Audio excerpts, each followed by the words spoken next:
Bueno, pues vamos a empezar obviamente con el tema de algunos conceptos, porque a veces cuando ya estamos en la práctica diaria se nos olvida de dónde vienen obviamente las cosas y qué es lo que estamos midiendo, porque empezamos a hacerlo todo automáticamente. Entonces, el concepto son las plaquetas fueron descritas obviamente por Dome en el 1842. Como ustedes saben, son fragmentos celulares derivados de los megacariocitos y su función es central en procesos fisiológicos, como ustedes conocen, hemostasia primaria. Y en procesos patológicos, y es esto lo que nos lleva al tema, ¿no? Como inflamación, la arteriosclerosis y los estados protrombóticos. Antes obviamente no se los tomaba en cuenta a este proceso patológico que daban las plaquetas y se lo dejaba como de lado y por eso obviamente solo se medía el tema de plaquetas. En el tema que nos arraiga es el volumen plaquetario medio y desde cuándo obviamente se lo está usando. Pues la verdad, esto viene ya con la automatización del tema del hemograma, ¿no? El volumen plaquetario medio es la medición geométrica del tamaño de las plaquetas y se mide en femtolitros, como ustedes los pueden ver en sus equipos automatizados. Hay que tener en cuenta que tiene una relación inversa con el número de plaquetas. Muchos de nosotros cuando leemos el hemograma, pues no tomamos en cuenta la parte de esta relación inversa y pensamos que está asociada al número de plaquetas, obviamente, directamente, ¿sí? El volumen plaquetario medio es medido, como les expliqué, por contadores celulares automatizados. ¿Y cuál es la base de estos contadores celulares automatizados? Pues son en impedancia y en efecto óptico, ¿sí? Es además un indicador de la activación plaquetaria. Quería mostrarles, ustedes obviamente pueden ver y recopilar en los trabajos que han tenido, ver qué contador hematológico tienen en sus laboratorios. Se lo considera al volumen plaquetario medio como ya un biomarcador anatómico reportado en los hemogramas, o sea que no es algo que estamos implementando hoy en día. Esto ya estuvo implementado desde que salieron los contadores automatizados y obviamente se ha ido mejorando la técnica. Por eso les presento, obviamente, la casa comercial, la marca del equipo que tenemos y la tecnología. ¿Por qué es importante? Porque sí se ve una diferencia, obviamente, de la medición de una tecnología con la otra. ¿Sí? Por ejemplo, tenemos los ELDIN que hacen la tecnología con impedancia óptica, láser y uso de anticuerpos monoclonales. Ustedes podrían haber visto el ABX, el Pentra 120, que es con impedancia. Bayer tenemos los ADVIA 2120. No son muy comercializados, obviamente, en el país. De hecho, hay como 2 o 4 en el país. Y esto se hace también por impedancia y óptica. Los Beacon, que es impedancia, y los de Sysmex, que es impedancia y óptica, ¿sí? ¿Cuál es el mejor? Pues el mejor lo tenemos que ir viendo en la práctica diaria. La verdad que el hecho de que uno con la tecnología pueda tener más opciones, eso mejora la linealidad del equipo y la expresión, obviamente, de qué es lo que nos está leyendo, ¿no? La evidencia científica ha mostrado que la medición del volumen plaquetario medio tiene utilidad diagnóstica como marcador de riesgo cardiovascular. De hecho, así se empezó a utilizar el volumen plaquetario medio, pues se lo asocia mucho a ese riesgo cardiovascular y desde aproximadamente el 2004 que ya se empieza a medir este marcador y a asociarlo con los riesgos cardiovasculares.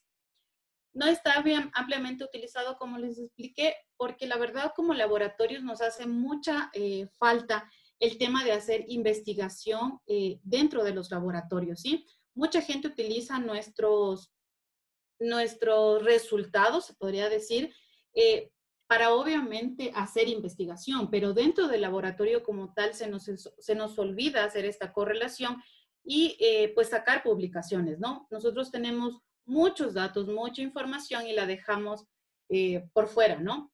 Y obviamente hay otras personas que sí la utilizan y obviamente pueden hacer esa investigación. Las diferentes técnicas para medir el volumen plaquetario pues arrojan resultados diferentes y eso sí se lo ve en la práctica diaria. Ustedes pueden ver, de hecho cambian. A veces en los laboratorios podemos contar con 2 hematológicos y tenemos una diferencia. Esta diferencia, como ustedes saben, no puede ser más del 5%. Obviamente porque si no ya empieza a dar un problema en nuestros pacientes, ¿sí? Sí se vio problemas cuando se utilizó obviamente dos marcas diferentes. No vendría al caso decirlas en este momento, pero fue las que utilizaba una sola, obviamente, tecnología, porque al combinarlas, obviamente, mejora el tema, ¿sí? Pero se tuvo un resultado de más del 45% de la diferencia, ¿sí? Que es bastante amplia. De este modo se debe usar el normograma para interpretar el volumen plaquetario medio, ¿ya? Que toma el número de plaquetas como referencia y nos ayuda al tema obviamente, de expresarlo en femtolitros. Los valores de referencia, pues ahí va otro punto que también lo hemos dejado pasar por alto en los laboratorios y que también tenemos que hacer énfasis en sacar nuestros propios valores de referencia. Nos quedamos con el valor de referencia que nos da el fabricante, nos quedamos con los valores de referencia que nos da obviamente los insertos o que los tomamos de otras investigaciones, ¿sí? Pero como ustedes saben, nuestra población es diferente, ¿sí? Todos somos diferentes y creo que para cada una de nuestras poblaciones debería sacarse valores de referencia y eso ayudaría enormemente a una mejor evaluación de los valores que nosotros estamos dando como resultados, ¿no? Del laboratorio clínico. Pero bueno, pues se empezó con 326 pacientes que tuvieron un volumen plaquetario entre 7.2 y 11.7 femtolitros. Se hizo este estudio, la mayoría de los laboratorios maneja de un valor de referencia de 7.2, dependiendo obviamente del laboratorio o del equipo, realmente hablemos de equipo, que lo maneja hasta 7.2 hasta 8, ¿sí? Podemos saberlo en las preguntas, a ver si alguien maneja ya otros valores en los laboratorios y en sus equipos. Un paciente con un volumen plaquetario medio mayor a este debería ser cuidadosamente evaluado. Sin embargo, en el transcurso de estos años ya se ha hecho obviamente otros estudios y se ve que con valores de un volumen plaquetario medio mayor a 8, obviamente ya tenemos un mayor riesgo de enfermedades arteriales oclusivas. El valor de referencia del volumen plaquetario medio varía con la cuenta plaquetaria, lo que refleja la homeostasia regulatoria de la masa plaquetaria total. Esto hay que tenerlo en cuenta porque acuérdense que les indiqué que esto es inversamente proporcional, ¿sí? ¿Qué pasa cuando nosotros tomamos una muestra? Aquí va el tema de la preanalítica, porque obviamente en el laboratorio se debe manejar todas las fases para que un resultado sea el óptimo, ¿sí? Puede el equipo estar 100% operativo, le podemos hacer el mantenimiento, pero si la preanalítica no funciona, por más de que nosotros podamos tener el equipo al 100%, pues vamos a tener un error, ¿sí? Los cambios plaquetarios inducidos por el EDTA, como ustedes saben, ocasionan incremento progresivo del volumen plaquetario medio. Esto también se ha medido en algunos estudios y lo que vemos es que puede elevar el volumen un 30% después de 5 minutos de la exposición y aumenta del 10 al 15% en las siguientes 2 horas, ¿sí? Entonces, tengámoslo en consideración cuando nosotros realicemos un hemograma. El mismo tiene que ser procesado en el menor tiempo posible, ¿ok? El efecto del EDTA en el volumen plaquetario medio con medición por análisis óptico no está bien documentado aún. Es un poco raro encontrar que un equipo solo tenga medición por análisis óptico. Casi siempre hacen medición también con impedancia. Entonces, que uno haga solo con análisis óptico, casi ya no los encontramos, ¿sí? ¿Cuáles son las características, obviamente, de las plaquetas grandes y por qué nos interesa medir? Sí, porque a veces, obviamente, lo que hacemos es, vemos unas plaquetas que van con un valor de referencia que está dentro de los parámetros aparentemente referenciales o normales y dejamos pasar los otros valores que obviamente nos da un hemograma. Entonces, las plaquetas grandes son metabólica y enzimáticamente más activas que las pequeñas, para empezar. Cuando vemos un hemograma y lo vemos que tiene obviamente unas plaquetas dentro de valores referenciales, pero en el dispersograma, el histograma nos da obviamente que estas son con un volumen mayor, vamos a tener mayor precaución, obviamente, y lo vamos a asociar. Pero, ¿qué pasa dentro de nuestro cuerpo? Pues, ¿qué pasa cuando nosotros tenemos plaquetas grandes? Tiene un alto potencial trombótico debido al aumento del tromboxano A2 y B2. Ustedes saben que obviamente al tener este potencial es porque necesita hacer una agregación plaquetaria, o sea, la hemostasia primaria, a la expresión del receptor de la glicoproteína 2B y 3A. Ahí va obviamente el centro del tratamiento para estos pacientes que presentan agregaciones plaquetarias, ¿ok? Las plaquetas grandes son más densas y eso hace que contengan más gránulos alfa que pueden liberar sustancias protrombóticas. ¿Cuáles son? Son factor plaquetario y selectina, P. También contribuyen a la proliferación vascular neointimal, entonces obviamente hay un daño del endotelio. Y este tipo de plaquetas tiene una pobre respuesta al tratamiento antiplaquetario que hay que tener en consideración, ¿no? Por la parte del laboratorio siempre tiene que haber, obviamente, una unión estrecha con el médico que está solicitando el hemograma y saber qué es lo que está pidiendo, qué es lo que necesita. Nosotros directamente no estamos viendo al paciente, pero eso no quiere decir que nosotros podemos colaborar, obviamente, y es lo que es nuestra función, poder ser ese apoyo para el médico que pueda llegar a un diagnóstico y también a un tratamiento y a un seguimiento de los pacientes. A veces lo dejamos al laboratorio como que se diagnostica un paciente y nos olvidamos del seguimiento de ellos, ¿no? Hay que ver que estos pacientes con un volumen corpuscular obviamente mayor, ¿sí? Y que tenga plaquetas grandes, va a tener una menor, obviamente, asociación con el tratamiento que se va a tener, una menor respuesta al tratamiento que va a ofrecer el médico, ¿sí? Las consideraciones fisiopatológicas, lo que les estaba explicando, el volumen plaquetario se determina en la megacariopoiesis y en la trombopoiesis y no tiene relación alguna con la edad de la plaqueta. Ustedes saben que la edad de la plaqueta son 10 días, pero no tiene una relación directa, ¿sí? El volumen plaquetario medio tiene asociación con las concentraciones de trombopoietina e interleucina 6. Tómenlo en cuenta, la interleucina 6 también se la mide, obviamente, para ver respuesta inflamatoria, ¿sí? Citocinas que regulan la ploidad de los megacariocitos y el número de plaquetas. Cuando hay una disminución de la cuenta plaquetaria, la trombopoietina va a estimular a estos megacariocitos de la médula ósea y sus núcleos se vuelven lobulados, con un contenido alto de ADN con mayor ploidía. ¿Qué es lo que esperamos con un volumen plaquetario medio alto? Pues, ¿cómo se lo utilizaba antes? Se lo utilizaba solo para ver trombocitopenias destructivas que obviamente coexistían con la estimulación de los megacariocitos. De forma inversa se espera ver plaquetas con volumen plaquetario medio bajo y estados trombocitopénicos asociados con hipoplasia o aplasia medular, ¿sí? Hay una excepción, siempre hay una excepción a la regla, pues esto ocurre en el secuestro esplénico, en el que se ve un volumen plaquetario medio bajo debido a un gran secuestro plaquetario, y en estados hipoesplénicos que se aprecia un volumen plaquetario medio alto, porque no hay un vaso que secuestre a estas plaquetas grandes, ¿sí? Como ven, antes se lo utilizaba más para estos temas, o para las enfermedades que obviamente tenían una relación hereditaria, ¿sí? Algunos síndromes. Ya, pero ¿qué ha ido pasando en este tiempo? Pues hemos visto que este volumen plaquetario medio sirve para otras cosas y no se limita al diagnóstico de alteraciones plaquetarias inusuales. Actualmente es de gran importancia en la patología clínica, siendo utilizado para la morbimortalidad en varias entidades nosológicas. Tenemos un estudio, bueno, tenemos muchos, en los que vemos que también está asociado a variaciones clínicas. Por ejemplo, el tabaco, la dislipidemia, la hipertensión, la diabetes mellitus, el género, el sexo, que es el masculino, y la edad mayor a 70. ¿Qué es lo que se vio en esos estudios? Pues lo que se vio es que, obviamente, a mayor volumen plaquetario medio, más de 9 femtolitros, lo que ellos definieron, tenían obviamente más riesgo de sufrir un infarto agudo de miocardio y el pronóstico de estos pacientes era malo, ¿sí? Cuando ellos llegaban, obviamente, a urgencias, midieron en diferentes instancias el valor plaquetario medio y vieron la diferencia que está causada, pero se asocia más a mortalidad, ¿sí? A un desenlace del paciente.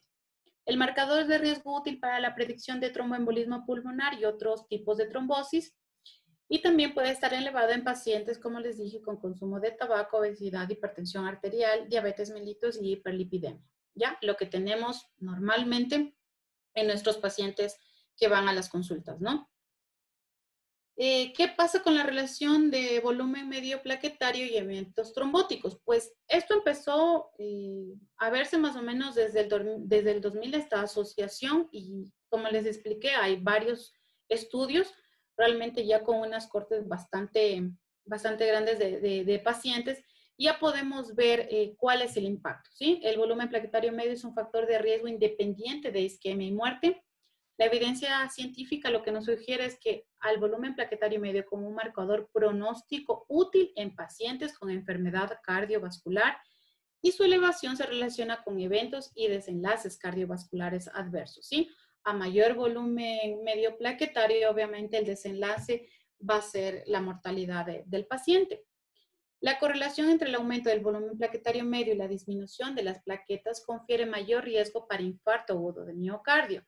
¿Qué pasa? Que, por ejemplo, cuando se empieza a ver el volumen medio plaquetario, empezamos a ver un cambio de abruptamente, pero lo vamos a ver más marcadamente a los 7 días, ¿no? 7 días de evolución de un paciente, vemos que ese paciente tiene un volumen medio plaquetario alto y sabemos que ese paciente puede llegar a un desenlace de mortalidad, ¿no? Por un lado, el volumen plaquetario elevado se ha relacionado con pobres desenlaces, como les dije, en eventos vasculares cerebrales isquémicos, independiente de otros parámetros, ¿no? Porque obviamente manejamos otros parámetros que nos pueden ayudar a ver los desenlaces.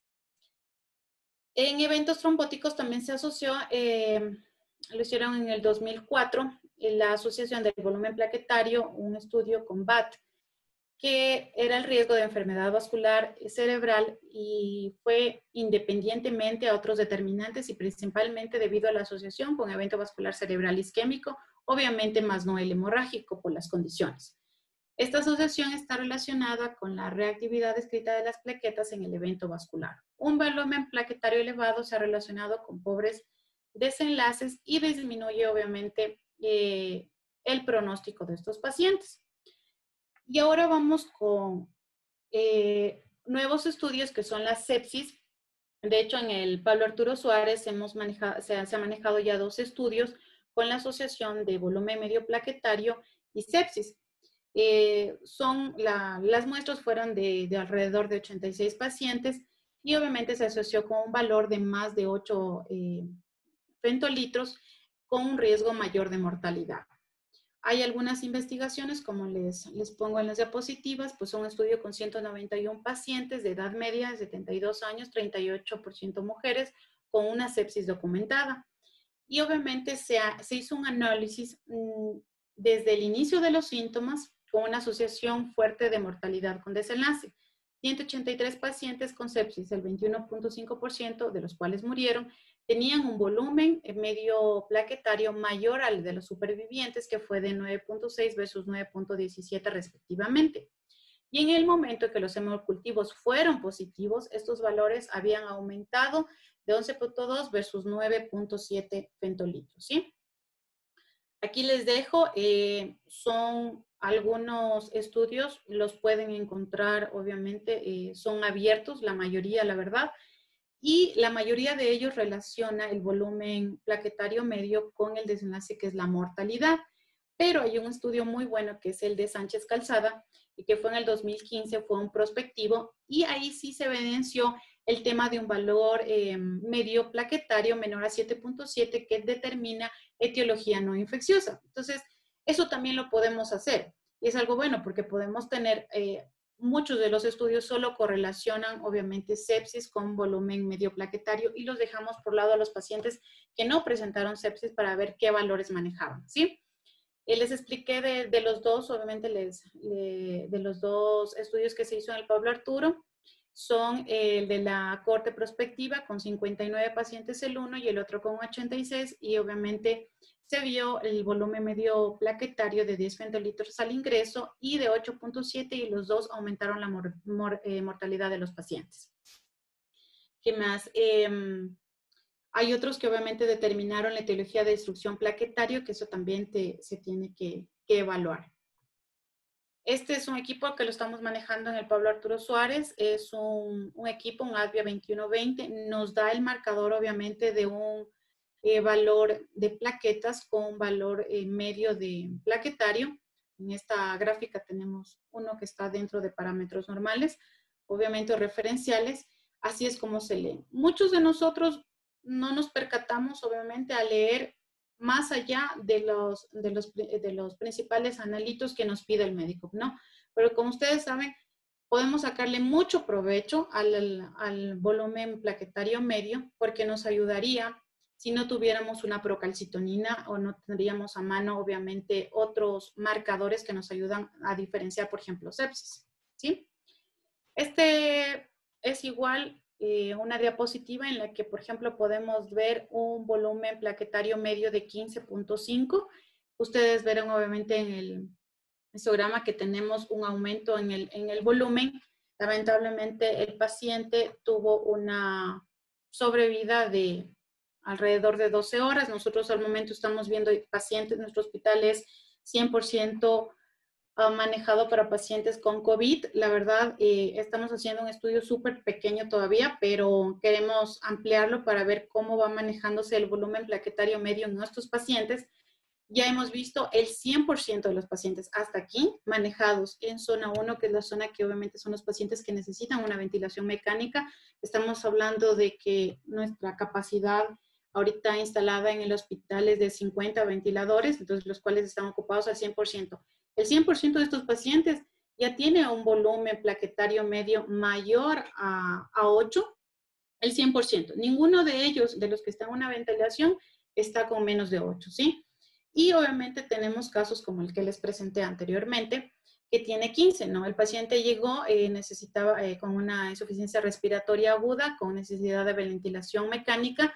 La sobrevida del paciente fue lamentablemente 24 horas, y luego de eso falleció, ¿sí? Entonces, lo que queremos hacer es un estudio, ver cómo se va comportando el volumen medio plaquetario asociado ya a estos pacientes que presentan una insuficiencia respiratoria aguda y que tienen COVID positivo, ¿no? Que tienen SARS-CoV-2 positivo.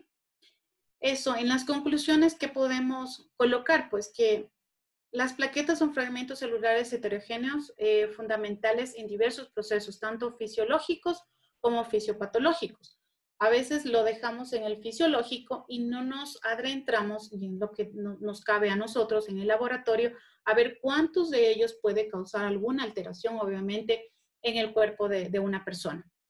Ha dejado de ser un simple fragmento celular que interviene en la coagulación y ya pues lo vemos como realmente un marcador que nos puede ayudar a ver pronóstico o gravedad de un paciente y asociado a diversas enfermedades.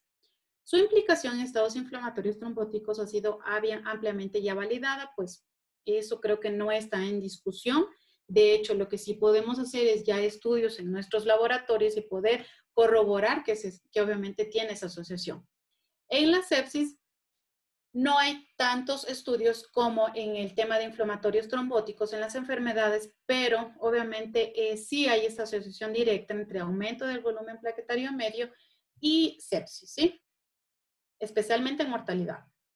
Y la evaluación de su reactividad y fusión como mediadoras de la lesión mediante adecuada interpretación ofrece al clínico una herramienta útil, costo efectiva y al alcance de cualquier profesional de la medicina para la detección de enfermos en riesgo de riesgo cardiogénico, protrombótico, proinflamatorio, un diagnóstico temprano y seguimiento terapéutico, ¿sí? Eso es lo que quería obviamente compartir con ustedes y con el tema que me habían propuesto. Muchas gracias. Muy importante todo lo que hemos conversado ahora, Nelvia. Justamente ahorita en el tema de las preguntas, hay algunas inquietudes de parte de los participantes.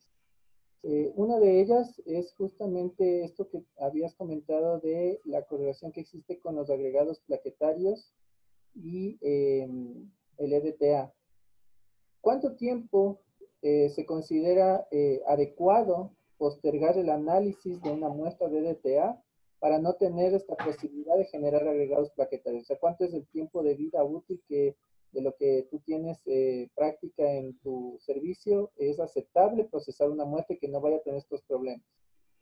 Ya, para lo que es agregados plaquetarios, pues mi recomendación es 1 hora, ¿ya? Desde que obviamente se toma la muestra hasta que te llega al laboratorio debería ser máximo 1 hora. Después de 1 hora ya vamos a presentar problemas, no solo en plaquetas, ¿no? Sino en volumen plaquetario medio, sí se ve la alteración. La verdad que para nosotros haber manejado bien, como se hizo ya un estudio en el Pablo, vimos que menos de 1 hora es aceptable y que no hay un cambio radical o mayor, obviamente, para hacer la medición. Ojo, no solo es el EDTA, ¿no? Porque nosotros podemos hacer una comprobación con el citrato. Y el citrato, obviamente, puedes mantener mucho más tiempo.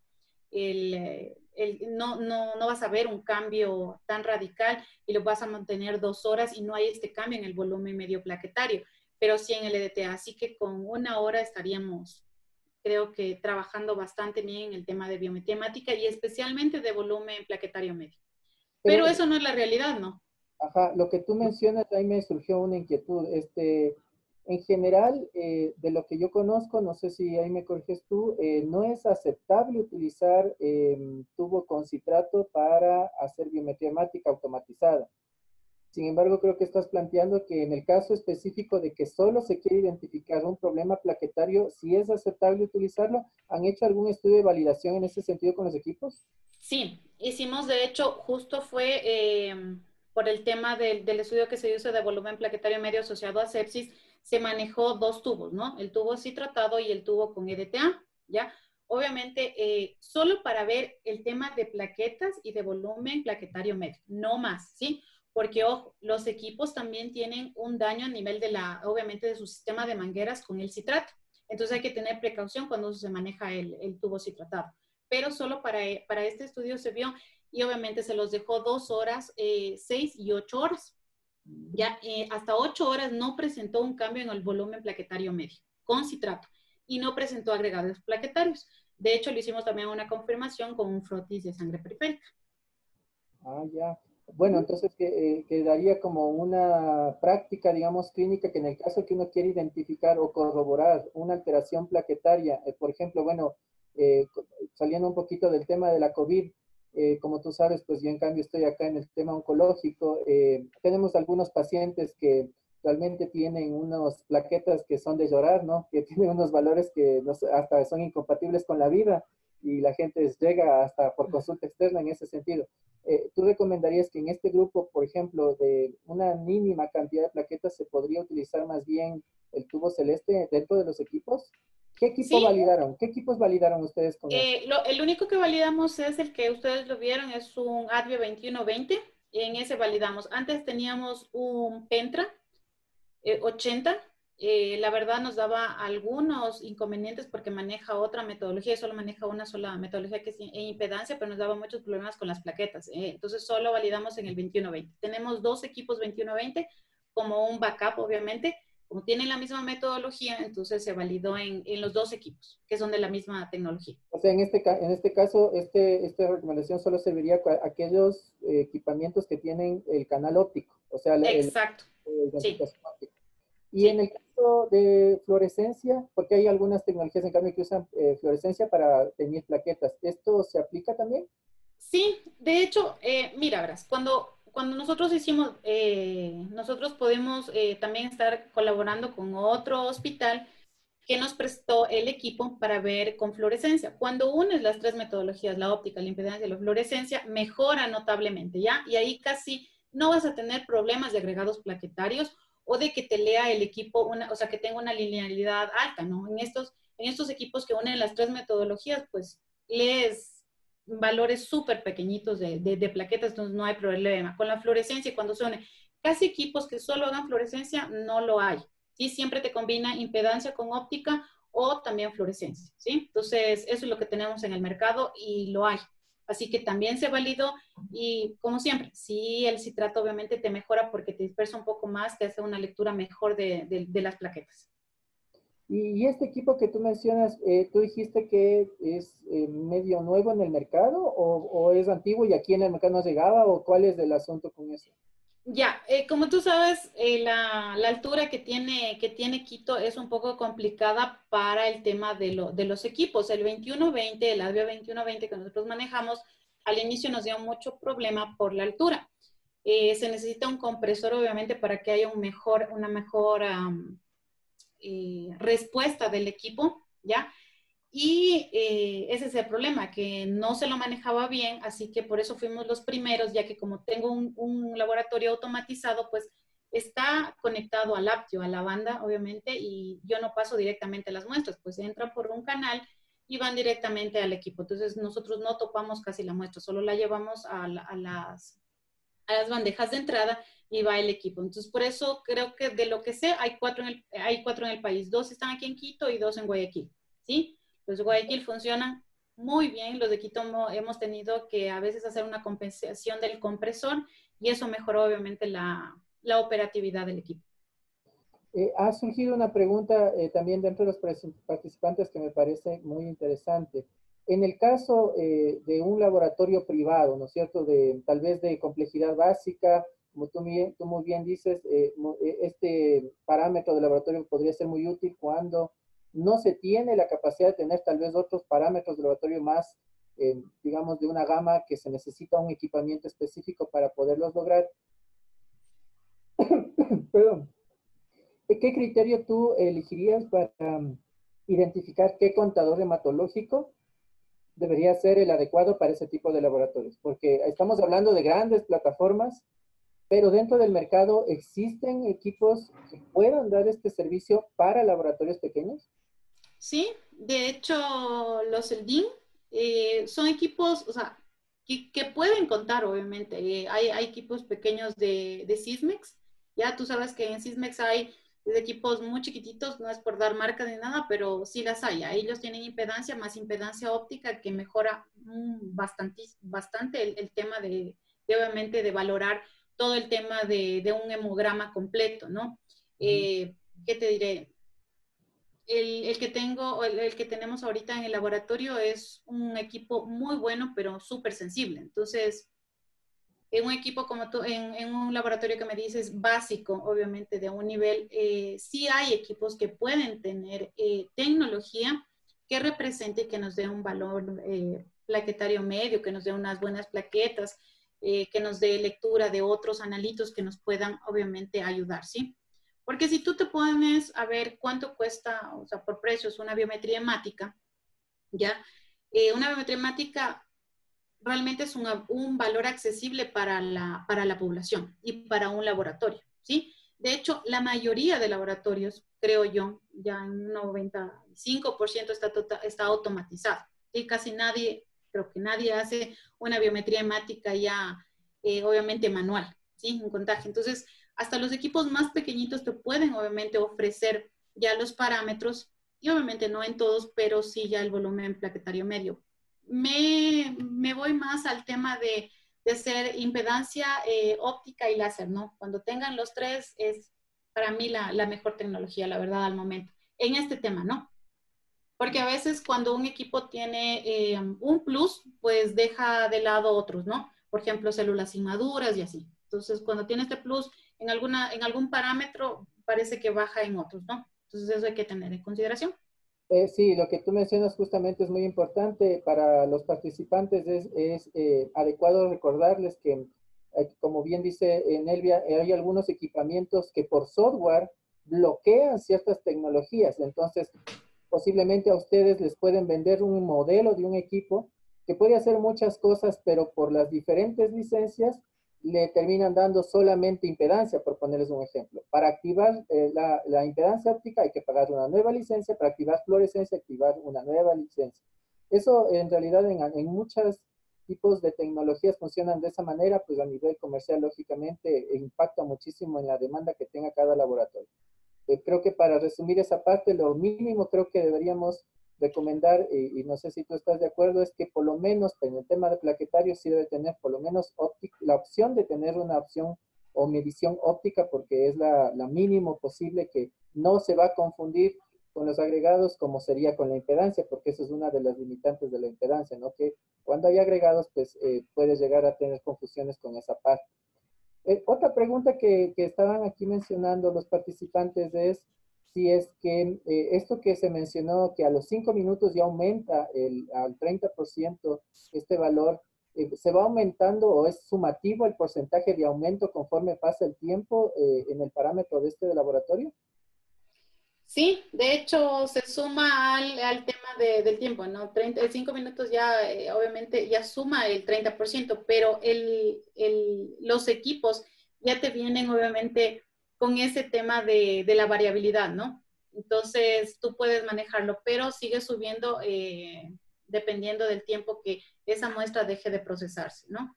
Igual, tiene que ver mucho el tema de nosotros hacer las inversiones, ya. Mucha gente se olvida de las inversiones que se puede hacer o que necesite hacerse con un tubo de EDTA, ¿ok?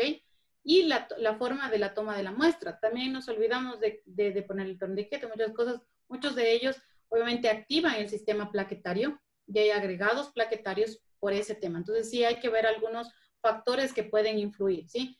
Pero realmente cuando tienes un valor plaquetario medio mayor de 9 o de 10, realmente no vas a encontrar esa diferencia por el tiempo que se haya demorado en procesarse la muestra, ¿no? También hay muchas cosas que son tan finitas que no se las va a ver. O sea, si me dicen que un volumen plaquetario medio cambió de un día a otro de 7.2 a 7.5, pues no hay un cambio realmente radical o que intervenga en la clínica del paciente. ¿Ok? Y ojo, estamos hablando de un apoyo, obviamente, al tema de un problema cardíaco, de un problema, obviamente, trombótico, de qué sé yo, del problema del preeclampsia, mujeres embarazadas, hay 2 estudios que se realizó, obviamente las mujeres preclánticas sube el volumen plaquetario medio, así que hay otros analitos que podemos manejar y que podemos unirlos para ver, obviamente, cómo está la paciente, ¿sí? Claro, esta parte es súper importante que dejar claro para los participantes que el volumen plaquetario medio no es una prueba que en sí sola pues, produce un diagnóstico, sino más bien es aquella prueba que se une, como ustedes saben desde el punto de vista de diagnóstico, pues cuando se realizan pruebas al mismo tiempo aumenta la sensibilidad y lógicamente le podría dar una posibilidad al médico para que esta probabilidad pretest que estábamos hablando ayer en la charla del anterior profesor, aumente, ¿no es cierto? Siempre y cuando tenga la clínica, tenga algún parámetro que nos pueda ir orientando. En este sentido, Nelvia, también es interesante, a mí me gusta mucho hablar sobre este tema de los laboratorios privados pequeños porque pienso que muchos de los participantes pertenecen a estos grupos de atención. ¿Qué características clínicas tú recomendarías que los laboratorios privados soliciten cuando reciben muestras? Porque ha sido una práctica habitual que los laboratorios privados muchas veces reciben un pedido o a veces ni pedidos reciben. Entonces, esto es súper importante representar que la fase preanalítica y la información clínica es fundamental. ¿Qué parámetros demográficos, clínicos tú crees que son relevantes en un paciente si yo quiero valorar bien un volumen plaquetario medio? Pues lo que tú dices es verdad. Creo que a veces por el tema, a veces en el laboratorio privado, obviamente, claro, necesitamos manejar muestras, necesitamos manejar porque obviamente tenemos un tema económico también de por medio, ¿ya? Pero no puede por eso faltar el tema del paciente, ¿no? Como tal. Nosotros no estamos manejando muestras y eso que tiene que quedar claro para todos los participantes, ¿ya? Esa muestra viene de un paciente. Lo que nosotros analizamos es a ese paciente. ¿Cómo voy a analizar a un paciente si yo no tengo datos de ese paciente? Entonces, lo mínimo que se debe tener del paciente, obviamente, la edad del paciente, el género del paciente, el diagnóstico del paciente. ¿Por qué me pide el médico una biometría hemática? Y realmente tener una relación, una comunicación directa con el médico solicitante, ¿sí? Obviamente estamos acostumbrados, y es a nivel país, de solicitar pruebas diagnósticas sin realmente saber el por qué las solicitamos. Y en vez de nosotros como laboratorio ser ayuda para el médico, pues podemos nublar su diagnóstico, ¿sí? Porque nos pide una o tal prueba, realmente nosotros emitimos un resultado el cual no se correlaciona con la clínica del paciente. Entonces, mínimo tenemos que tener un diagnóstico del paciente, ¿ya? ¿Cuánto tiempo de evolución tiene ese paciente para saber, obviamente, cómo manejar y cómo ayudarle al médico, ¿sí? Porque si me pide o estoy manejando sepsis y yo en mi laboratorio privado no tengo una procalcitonina, pero tengo un contador hematológico que me da un volumen plaquetario medio, una biometría, un hemograma completo, pues yo puedo hacer un frotis de sangre periférica, puedo haber cementados, puedo ver otras cosas, qué sé yo, tengo troponina a la mano, pues uno todos los factores y puedo ya darle un resultado al paciente y al médico, ¿no? Porque el resultado no es directamente para el paciente, sino como que les digo, tenemos que tener una comunicación directa con el médico tratante que solicita el examen. Algo que también les inquieta o que nos inquieta en esta parte es justamente, como tú sabes, hay un término que llamamos mucho y lo relacionamos mucho con el tema de la morfología, que son los artefactos. Cuando hablamos de artefactos, sabemos que son aquellos elementos que se producen en el laboratorio, pero que no están relacionados realmente con la clínica o la patología del paciente, sino que se pueden producir al azar o por alguna razón del paciente. En este sentido, los participantes tienen la pregunta de que, qué factores preanalíticos pueden artefactar el valor del volumen plaquetario medio, o sea, que realmente eleven o disminuyan, pero sin relación a la patología que tenga el paciente. Pues lo que vimos, el anticoagulante que es el EDTA, que es el principal, obviamente el tiempo que uno se demora en procesar una muestra. También se ha visto relación directa, obviamente, con el mayor tiempo del torniquete, ¿ya? Qué sé yo, hay pacientes complicados para una toma de muestra, pero le dejamos el torniquete, obviamente eso también eleva, tú sabes que la hemostasia primaria es la primera que se activa y ahí está obviamente las plaquetas, ¿sí? Eso preanalíticamente, no artefactos como tal, sino el tabaco, ¿no? Ustedes saben que la población en general ecuatoriana obviamente fuma, ¿ya? No todos, pero sí hay una población que fuma, entonces también necesitamos saber y es algo que sí eleva el volumen plaquetario medio, pero que no está directamente relacionado a una patología, ¿sí? Sino a una condición del paciente de hábitos de él, ¿ok? Esto, de artefactos no, más bien a veces en el equipo se puede obtener ruidos, ¿sí? Ustedes saben que los hematológicos producen ruidos, entonces sí nos da muchos problemas cuando tenemos la técnica de impedancia, los ruidos, ¿sí? Entonces a veces obviamente se procesa la muestra, qué sé yo, hay hematocritos altos, ¿sí? Ahí es cuando nos produce ruidos en el equipo y obviamente se producen valores que no son reales, pero ustedes los pueden asociar, ¿no? Como les dije, al tener plaquetas y hacer inversamente proporcional el tema del valor plaquetario medio, ustedes pueden relacionar, ¿ok?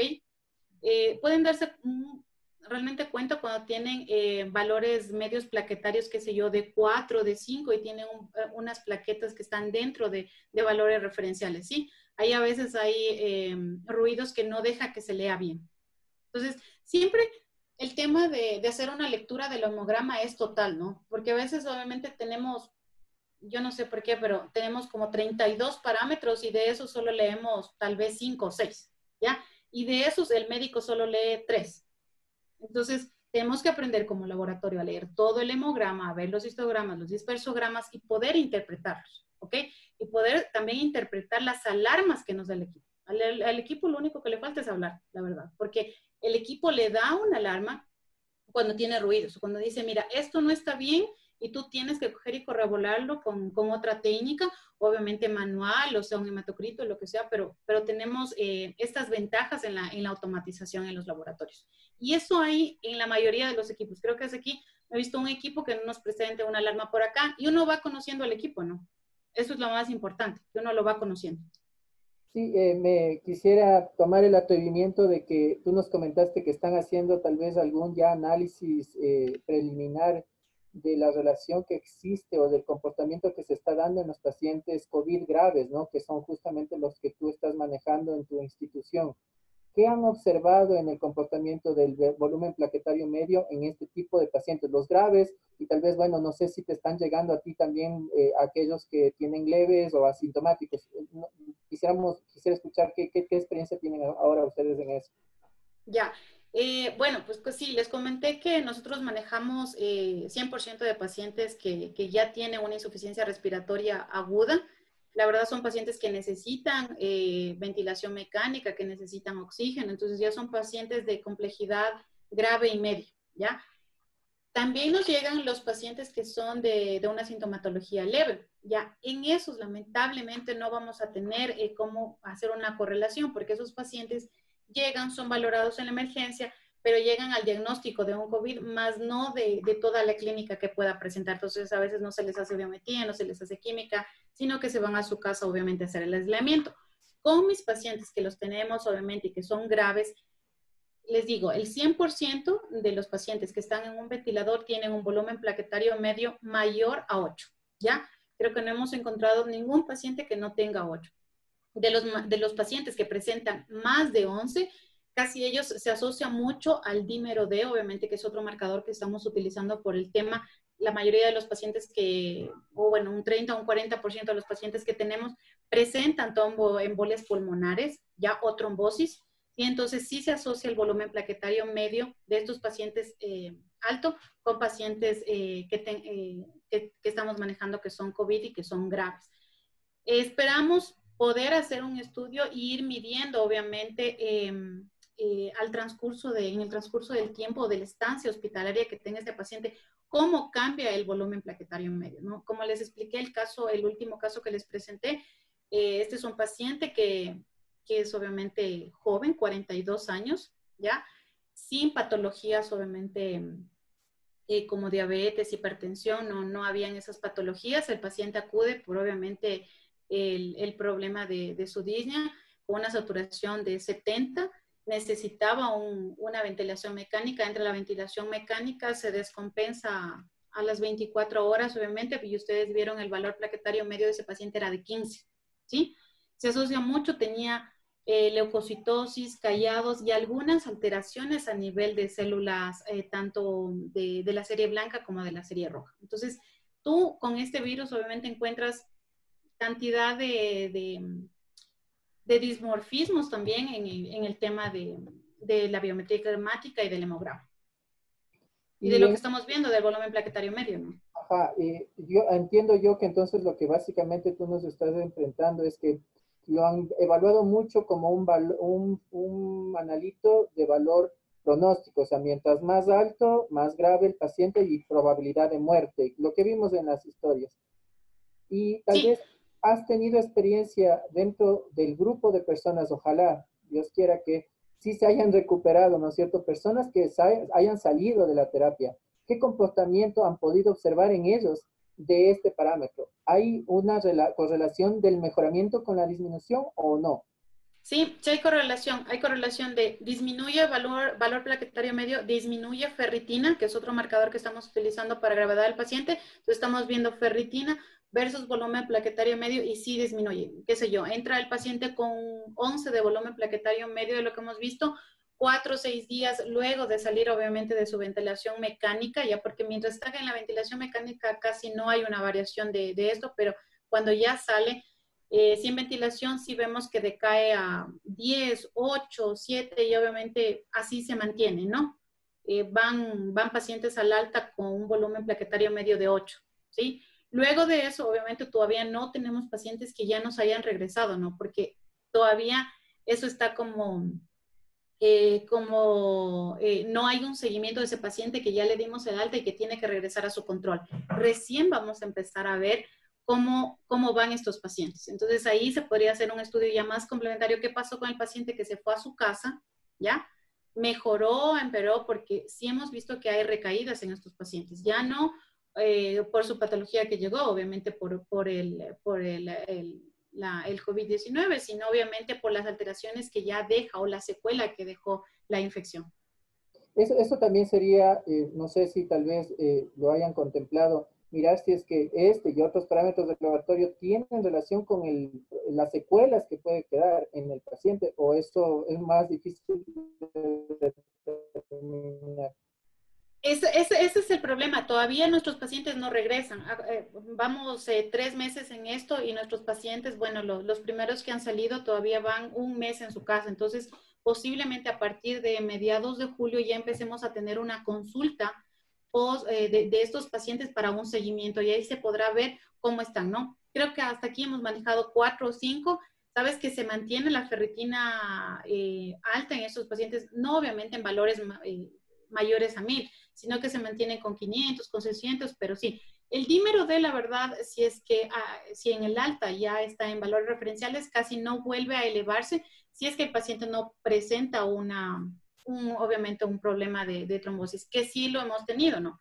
Antes los pacientes que se daba el alta, pues todavía no se tenía el manejo de la anticoagulación.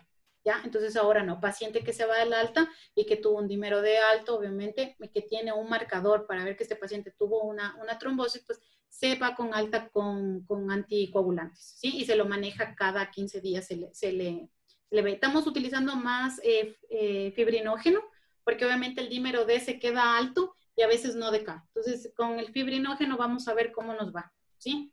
Eh, eh, Excelente. Me parece algo también importante entonces reflejar qué pasa con los pacientes, ahora saliéndonos un poquito del tema COVID, llega un paciente, ¿qué fármacos tú le deberías preguntar al clínico dentro de la valoración del BPM? ¿Hay efecto de fármacos para igualmente alterar falsamente estos parámetros? A la alza, no, pero sí a antiagregantes plaquetarios, pues es una costumbre que la mayoría de los pacientes van a la farmacia y compran aspirina, ¿no? ¿Ya?